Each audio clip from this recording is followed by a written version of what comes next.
I want to start this off by saying that this is a self-review.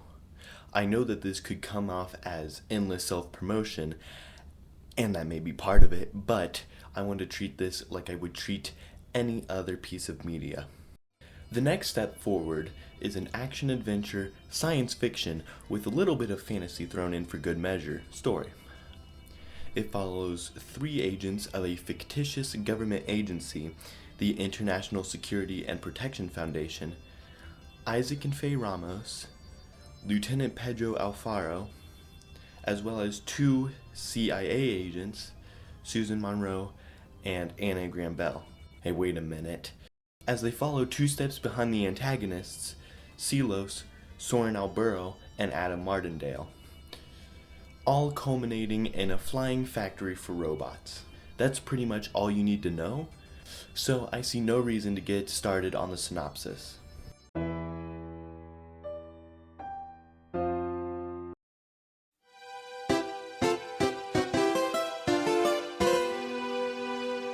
The prologue, Aqueous Hitchhiking, begins on an American ship in the middle of nowhere. A woman in camo, who will come to know as General Hurst for the ISPF, discuss a Nargian vessel that they're tracking. What is Nargia? It seems to be a civilization of some kind. On the Nargian ship, we meet Captain Kyle Brimswald of Nargia. He is nervous as he fears the ISPF tracking the boat and stealing some information that they have. It is then revealed that the information in question is a ton of blueprints, code files, and other documents relating to the robots. At the Nargian boat, we meet both Isaac and Faye, getting suited up for their attack. In the same scene, it is established that Isaac has been working for the ISPF for 7 years, Faye maybe even longer. Isaac and Faye head over to a submarine that's being docked on the boat. It is important to note that Faye has no sense of urgency here. Lieutenant Pedro Alfaro digs into them about being late. The submarine sets off toward the Nargian ship, scrambling their sonar.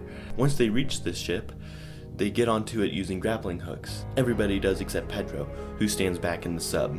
Isaac and Faye go into the ship while the other agents stay behind for backup. Isaac and Faye make their way through the Nargian ship with ease. On their way to the server room, they discover a camera that doesn't seem to have a blind spot, leaving them with no choice but to destroy it. Brimswald is alerted of this and sends Nargian soldiers down to the server room. Isaac and Faye enter the server room and attempt to delete the files. However, they aren't able to do so as the file manager requires a password. Before the agents can figure out what to do, Nargian soldiers burst into the server room. Isaac and Faye feign arrest before fighting the soldiers. This is our first exposure to the 2 forms of magic present in the story. The first and more prominent of which is the Nargia. Yes, it's the same name as the civilization. The Nargia grants its users power to control the energy around their hands. This comes in all kinds of forms, including making hands more durable, forming fireballs, and creating shields. The other form of magic, the Baileys, is derivative of Nargia. It has the same abilities, but manifests in more sporadic and more powerful ways. However, there is one ability that is unique to the Baileys, and that would be the ability to overtake Nargian energy. Anyways, Isaac and Faye come out on top. They physically destroy the servers, therefore deleting the robot files. Isaac and Faye encounter another Nargian soldier on their way to escape. He grabs Isaac and uses the Baileys on him. Eventually, Faye stops the soldier and she and Isaac get out of the boat. Meanwhile, Captain Brimswald decides to go after the ISPF members himself. Faye makes sure that everyone makes it back to the sub while she fends off Brimswald herself, who brought reinforcements with them. Pedro, after finding out that Faye didn't come with the others to the sub, leaps into action to help her out. With the 2 working together, they can get back on the sub and make it away safely.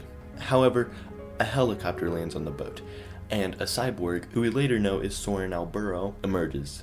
Brimswald demonstrates fear of Soren, who dismisses Brimswald's excuses. Soren assesses that there are likely other ways to get the information he needs. And that is the prologue. It is definitely the worst chapter in the book by a long shot, for reasons I'll have to get into later. I think it's a fairly neat introduction to the story that doesn't rely on exposition too much.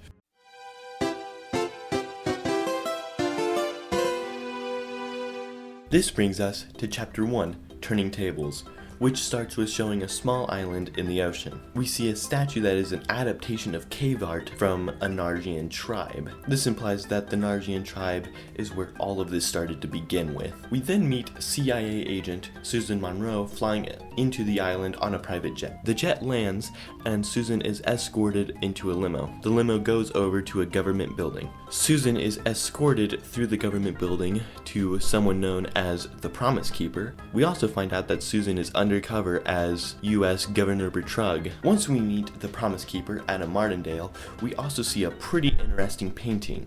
The painting in question is a portrait of 4 people. One of them is Adam himself, but the other 3 aren't people we know. This hints at maybe there were at one point 4 Promise Keepers.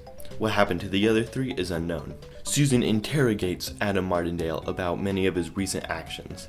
This includes getting his civilization into the United Nations, the stolen intel, and Isaac's injury to the Baileys. We also learn of a cancelled project between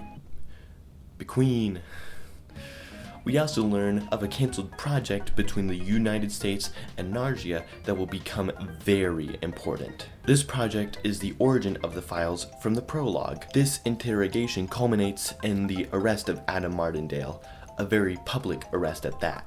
Days later, Isaac drives up to the ISPF to talk to the organization's personal doctor, Dr. Keslock, who specializes in the Nargia from a medical standpoint.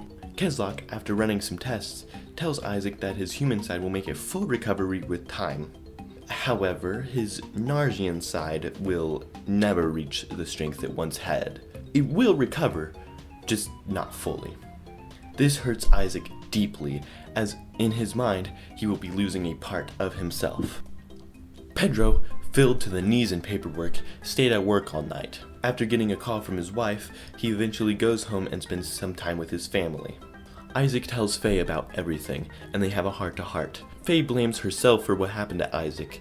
Isaac retorts by saying that he could have been smarter himself. Meanwhile, Soren walks through a snowy forest, and he finds Silos, the main antagonist, and wakes it up. Silos states that since the files belong to NATO, there would likely be copies at their headquarters. So, Susan sets out for the headquarters to retrieve the files.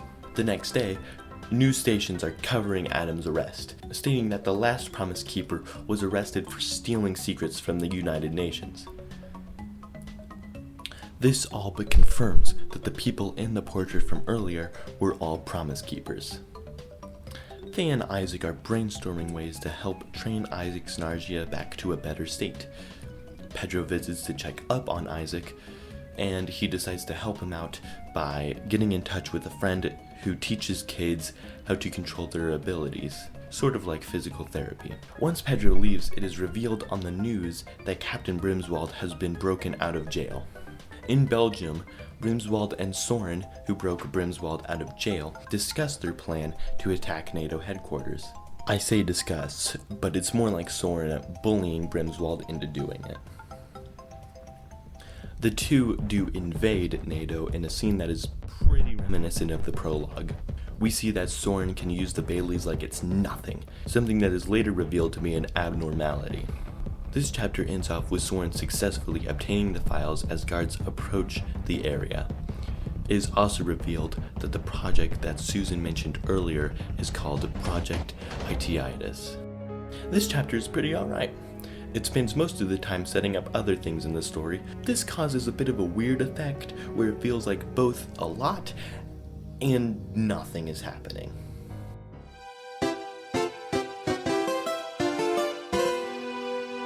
Chapter 2, Call and Response, picks up right where Chapter 1 left off, with Soren and Brimswald making their escape. Soren has the files on a flash drive. The two split up, and Soren uses the Baileys to blast himself out of a window and onto a road. Brimswald, however, gets caught by the guards almost instantly after Soren leaves. Soren then charges up a ball of energy and throws it at the building. The building explodes, killing Brimswald and many others. It is also important to note that Soren seems to have overdone it, as the black lines that glow purple when Soren uses the Baileys flash red and yellow, and steam hisses from his arms. The next day, Susan talks to her partner at the CIA, Anna Graham Bell, about the NATO attack. The two, despite Susan's reluctance, decide to do something about the situation. Meanwhile, Pedro is stressing out because of what happened at NATO last night. General Hurst enters his office and states that because the invaders both used Nargia, this is the ISPF's problem. She also states that because she's too busy with the mess in Nargia, Pedro's squad is going to be the ones that have to deal with this. Hurst also informs Pedro that some CIA agents are investigating the NATO attack and will get back to Pedro with any and all information that they have. Pedro calls on his squad to come to the ISPF building as fast as possible. At NATO, Susan, Anna, and other CIA agents look around for any evidence or clues as to who is behind this. They look at the camera footage from last night and they get a glimpse of Soren's face. They send it over to the CIA so that they can run the face to get an identity. Anna sets off to tell the ISPF what they found. Pedro catches the ISPF agents up to speed with everything that they currently know. During the meeting, he gets informed over his walkie-talkie that someone is by his office to talk about the NATO attack. Pedro goes to his office and meets Anna. Anna reveals to Pedro that the attacker is Soren Alburo, a factory worker who supposedly died in an explosion in said factory some time ago. Pedro then goes back to the conference room and catches his squad up with what he just learned. At the meeting, he talks to Isaac and asks him if he wants to partake in this mission, given his accident with the Baileys. Isaac puts his foot down and declares that he wants to go. The story flashes back to a time when Soren was rid of his cybernetic parts. Silos and Adam are also there. Adam argues against Silos' wish to turn Soren into a cyborg. Silos still makes Adam do it, so, using the Baileys, Adam fuses metal onto Soren's body. Soren shows no signs of life after the process. Adam yells at Silos after the fact. Soren, however, does wake up, being how we know him. In the present, Soren talks to Silos, confirms that the attack went well. Silos tells Soren about another factory for the robots near the coast of Washington, a factory with the ability to fly. Silos instructs Soren to go there, bringing Silos along with him. Days later, Soren walks along an airport runway. He approaches a private jet intended for someone named Brandon Pikes. Soren intimidates the jet's crew into flying him to Washington without saying anything to anybody about it. Meanwhile, Susan and Anna are at work when a lieutenant for the CIA walks in. Despite Soren's best efforts, the airport that he went to thought he was a pretty shady figure. The lieutenant makes Susan and Anna tell the ISPF about the plane going to Washington. Later, Susan and Anna meet up with Pedro at his office. They tell Pedro that Soren is taking a plane to Washington. Hearing this, Pedro gets very panicked. Pedro ushers Susan and Anna out of his office. Pedro walks down the hallway outside in the opposite direction of Susan and Anna. Anna and Susan decide to take a road trip down to Washington to see what all the fuss is about. On their way out of the building, they bump into Faye. Faye follows Pedro down the hallway and tries to get Pedro to rethink his decision about letting Isaac go to the mission. Pedro refuses, saying that Isaac can make his own decisions. However, he does promise that he'll keep a close eye on Isaac just in case. Pedro enters General Hurst's office and tells her about how Soren has learned about Project Itiitis and is seemingly wanting to activate it. Hurst says that the only person who has the exact coordinates to the factory, since NATO and the UN's files were stolen, is none other than Adam Martindale. Pedro decides to give Adam a visit in prison. In Washington, Soren, guided by Silos, finds an old-looking cabin in the middle of a forest. Inside the cabin, Soren finds an elevator behind a bookcase. Soren goes down the elevator and finds a factory without any power. Silos guides Soren to the control room. Soren places Silos in a slot specifically made for it. This connects Silos to the factory. Though without power, it's pretty much useless. Soren needs to generate enough power into an energy port in the room until there is enough power for Silos to control mechanical arms to grab a Nargian battery. So, Soren does so, using the Baileys. That ends off Chapter 2. I find this to be an improvement over the last. I really like how the NATO attack is the catalyst for every major event in this chapter. It adds a lot of weight to that event. That said, there are definitely a couple of problems that I'll have to get to later.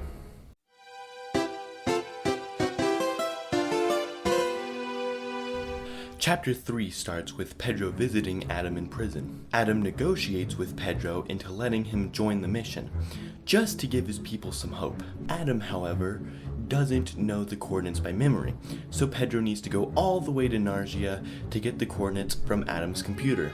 Also, Pedro needs to bring Adam because his computer is unlocked with a fingerprint. Pedro calls his squad back to the ISPF building to tell them the plan. That being, while he and Adam retrieve the coordinates, the rest of the squad gets settled in Washington.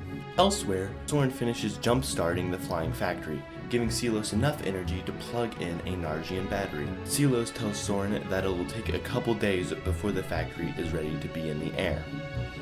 Soren plugs in the USB drive with the robot files, giving Silos access to everything Project Ideatus has to offer. Flashback to a year ago, Adam Martindale is sitting in his office when a non-cyborg Soren bursts in, wearing a bomb vest. Soren places Silos in front of Adam. Silos reveals itself to be a part of Project Ideatus, the only Silos unit in existence. Silos implies that, by using the flying factory, the promise that Adam longs for is within arm's reach. Wait, like the promise from the Guardians of the Galaxy game? Yeah, so if I can go off topic for a second, I started writing this story in November of 2024. And I bought and played the Guardians of the Galaxy game from 2021 in December of 2024. I had the idea for the promise before I played the game. That game also has something called a promise that has a cult-like leader around it. Plus, the promise in both the game and this is pretty similar. I just thought that was a really big coincidence and also pretty neat. Anyways, back in the present, Pedro and Adam make it to his old office. As it turns out, Adam is a big, fat liar, as his computer doesn't actually need a fingerprint, but instead a regular pin from a number pad. Pedro, infuriated, threatens to take Adam back to prison. However, Adam states that if he is found guilty of the charges against him, then the next ruler of Nargia may not be as dedicated to the religious aspect, which could cause a rebellion. And if Adam helps out in the mission, then maybe the charges would be lessened or dropped entirely. Pedro ends up deciding to keep Adam around. Adam gets the coordinates and the two head off for Washington. Meanwhile, Isaac, Faye, and the other agents make it to Washington. Isaac and Faye then go eat at a diner to fulfill the diner scene in a story quota. This scene also establishes that Isaac is getting more of a grip on his Nargian abilities. That night, Pedro tells the agents, plus Adam, that he intends to scout the factory the next morning and then make an assault that night. The next morning, Susan and Anna make it to Washington and drive by the hotel where the ISPF is staying. They see Pedro walking into the forest across from the hotel. Susan and Anna assume that that must be where the factory is. Pedro walks around the forest using a GPS to find the factory. He eventually comes across the same cabin that Soren found way earlier. Pedro enters the cabin and finds the elevator unhidden as Soren never put the bookshelf back. Pedro decides to go down the elevator just to ensure that it is the factory and not a random research facility or something. Silos detects Pedro entering the factory and sends Soren to confront Pedro. Soren charges at Pedro, who shoots at Soren with his pistol. Soren just blocks the bullets like it's nothing. Soren almost gets Pedro, but Pedro hits the elevator button and the elevator doors close just in time. Soren forces the elevator doors open and watches the elevator ascend to safety. Silos decides that it's time to start producing robots, certain that Pedro will be back with reinforcements. Silos also states that the factory will be ready to go airborne around midnight. Hours later, Anna and Susan are looking for signs of the factory. However, without the coordinates, they are struggling. Susan contemplates giving up before they come across the cabin. They enter the cabin and find the elevator. They go down the elevator and descend into the factory. Much like earlier, Silos detects Anna and Susan. However, instead of sending Soren, Silos takes it into its own hands. Susan and Anna, creeped out, try to leave the factory. But, due to Silos, the elevator doesn't work. They are stranded in the factory. With no alternative, they set out into the factory to try and find another way out. Suddenly, mechanical arms attack. Anna and Susan fend off the mechanical arms. However, Silos closes the door in the left hallway, the hallway that Anna was thrown into by one of the arms. Without any way to get back to each other, Susan and Anna decide to go their separate ways. Meanwhile, the ISPF agents, now with their uniforms off, set off into the factory, dragging Anna Martindale with them. Pedro, still using the GPS, leads the agents to the cabin with ease. Now entering enemy territory, Pedro orders the team to put their masks on. Inside the cabin, Pedro pushes the elevator button, but it still isn't working. Pedro and Faye pry open the doors, and the ISPF slide down the elevator shaft. They make it into the factory, and they are forced to go down the right hallway as the left hallway is still blocked. Suddenly, 6 robots come down the hallway and start attacking the ISPF agents. Pedro quickly finds the weak spot, which is in the spots between the armor. This scene is also our first look at Adam in combat, and he does not mess around, being able to dismantle a robot in one hit while being handcuffed. Very soon after destroying the robots and continuing down the hallway, the ISPF encounters the mechanical arms from earlier. Pedro searches for something that could be controlling the arms, and he finds a camera. He destroys it, thinking that it would stop the mechanical arms, but to no avail. Isaac discovers that the arms have cameras on them as well, and finds that it does affect the arms when destroyed. After destroying the mechanical arms, the agents split up. Pedro, Isaac, and Faye will go forward to find where the robots are being manufactured and put a stop to it, while the other agents keep an eye on Adam in a nearby storage room. Silos, seeing this as a perfect opportunity to remind Adam of the deal, tells Adam as such over the intercom in the storage room. Adam attacks the agents guarding him, breaking his handcuffs while doing so. Meanwhile, Pedro, Isaac, and Faye encounter a bigger robot. Pedro tells Faye to distract the robot, while he and Isaac go around to attack its legs. Pedro also hands Isaac his machine gun to attack the robot's leg so that he won't have to use the nausea. The robot falls to its knees after Pedro and Isaac damage its legs. Faye creates a hole in the robot's stomach and blasts energy into the hole, tearing the robot in half. After destroying the robot, the 3 make it to a conveyor belt for the robots. Isaac finds a terminal by the belt and finds an end task button. He presses it and destroys the terminal so that it cannot be manually reactivated. However, Silos is able to reactivate it.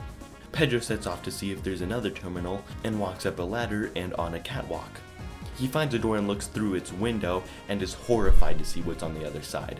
A big room filled wall to wall with robots. Pedro tells Isaac and Faye that they need to get out of there instantly. Pedro tells the other agents that they are on their way over the walkie-talkie. However, he does not get a response.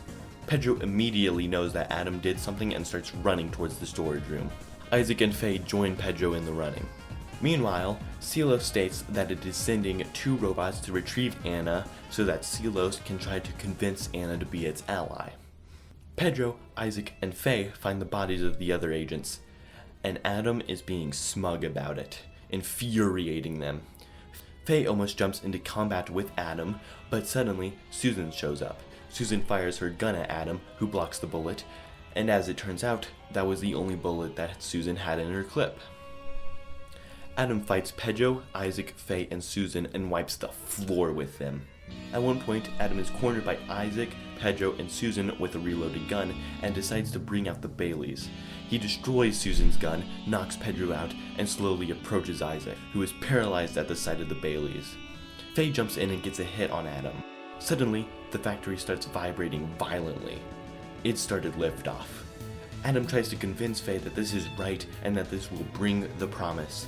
The promise is also stated here to be a paradise of some kind. However, Pedro, regaining consciousness, laughs at the idea. He asks Adam if he even knows how Silos plans to bring the promise. Adam, realizing that he has been blinded by the promise, goes to check if Silos has been truthful or not. The chapter leaves off with Susan joining Pedro, Isaac, and Faye as they set off to find Anna and end all of this. This is definitely the best chapter in the story. It's action-packed and has some good character moments. The banter between Pedro and Adam is a highlight, and it feels like the stakes are really ramping up. Now, with all the chapters covered, I think we should continue with what I like about the story.